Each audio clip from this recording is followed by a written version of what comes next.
Hello Amberly, it's Jacqueline over at Steamboat Motors. Look at this cool Durango. It is beautiful in blue. And I just wanted to go over condition, everything like that. Thank you for your patience. I just drove it. It's beautiful. I know you're traveling a little ways if we can make this happen, but this is just perfect. So I'll go over condition, which it looks like it's in perfect condition. I will show you any kind of damages, which that is a tiny, if you can see it, little ding right there. A little bit of wear and tear, but realistically this thing is immaculate. So exterior color's blue. It's got the blackout wheels. It looks really sporty. It is the GT Dodge Durango. It's got 29,000 miles on it. It is great. Everything with it being the GT, everything's pretty well equipped, but not too much. So what I mean by that is like back hatch is not power, okay, which actually is better because then things don't break, right? I've got that third row halfway down, so you have that 60-40 fold, which is actually the bench in the middle, which we'll get to in a second, but half of it folds down, or all of it. The back seats are really never broken much because you don't have a lot of backseat passengers, but it does have a nice little storage compartment under here. We're gonna see a little bit of wear and tear in there, little scratches. I don't know what it is about that texture, but it scratches pretty easy, even if you look at it wrong. Like right here.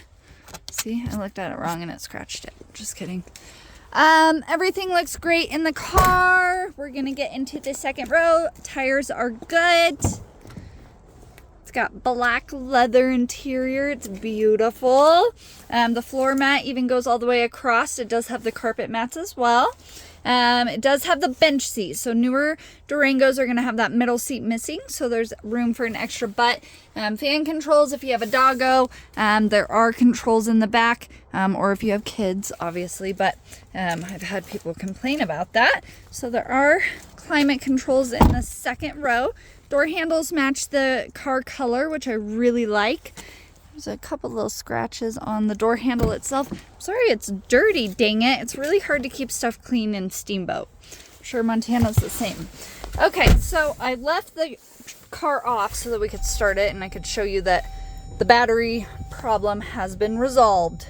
It is throwing a check engine light, but I'm assuming that's from the battery, so I will get that back in service. They wanted to get that all figured out for you.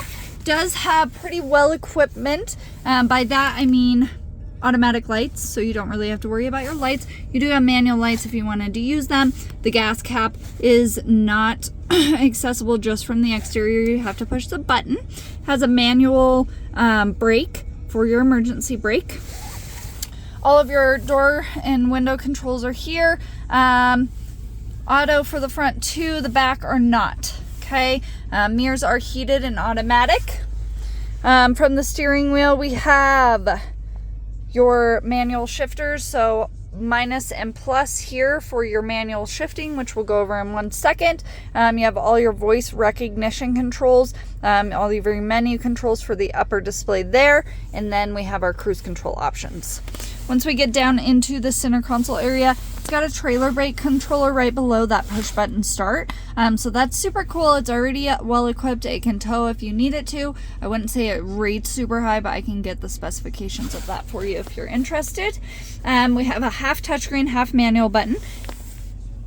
Center console display, which is personally my favorite because I like manual buttons, but you can access your media, climate control, navigation system, and then your Bluetooth in the touchscreen. Okay, this is gonna second that. In the manual buttons we have driver and passenger climate controls for your dual climates, accessible in the manual buttons. And then there is a screen off button. I'm a super fan of that. You have all of your sensors accessed here, your automatic on off, eco mode, sport mode, and then traction control.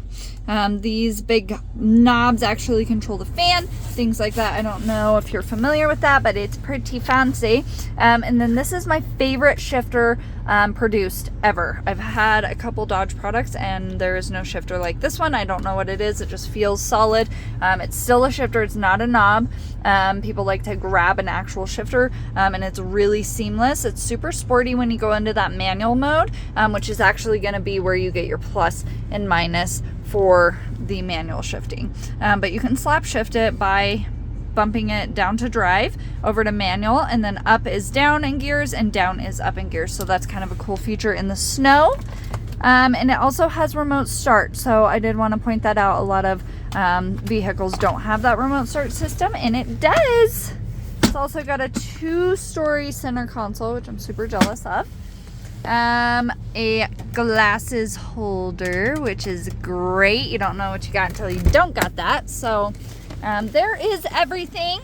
It really does look nice. I mean, a little bit of wear and tear, but really it is in perfect condition. 29,000 miles, and we would absolutely love to earn your business. I was gonna talk to you about a hotel room if you did decide to drive up. I'm gonna get the Equinox booked out for you today, and I hope your weekend is absolutely wonderful. Happy New Year. It's Jacqueline over at Steamboat Motors. Thanks for watching my video, and I will talk to you soon. Thank you.